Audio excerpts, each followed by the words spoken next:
বন্ধুরা, আজকে আমি লোটে মাছ রান্না করবো। প্রথমে ধুয়ে ভালো করে ধুয়ে নেব।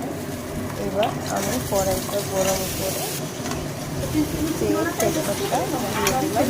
ভালো করে গরম হয়ে গেছে। এবার দিয়ে দেবো পেঁয়াজ। পেঁয়াজ দেবো, তারপরে পেঁয়াজটা লাল করে আলুটা দিয়ে দেবো। আলুটা লাল হওয়ার পরে আমি দিয়ে দেবো বেগুন, তারপরে নুন, হলুদ, কাশ্মীরি লঙ্কা। এবার দিয়ে দেবো বাটা মশলা,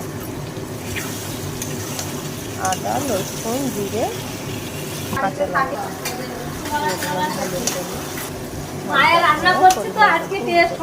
আমরা যেরকম ঝাল খাই সেইভাবে দিয়েছি। এবার দিয়ে দিলাম লোটে মাছ। সব কিছু দিয়ে ভালো করে কষিয়ে নেব। লোটে মাছ জল দিতে লাগবে, যার জল মাছের মধ্যে আছে সেদিকে রান্নাটা হয়ে যাবে। এই যে রান্না কমপ্লিট হয়ে গেছে। এবার ভিডিওটা ভালো লাগলে লাইক করবেন, সাবস্ক্রাইব করবেন, শেয়ার করবেন। টাটা।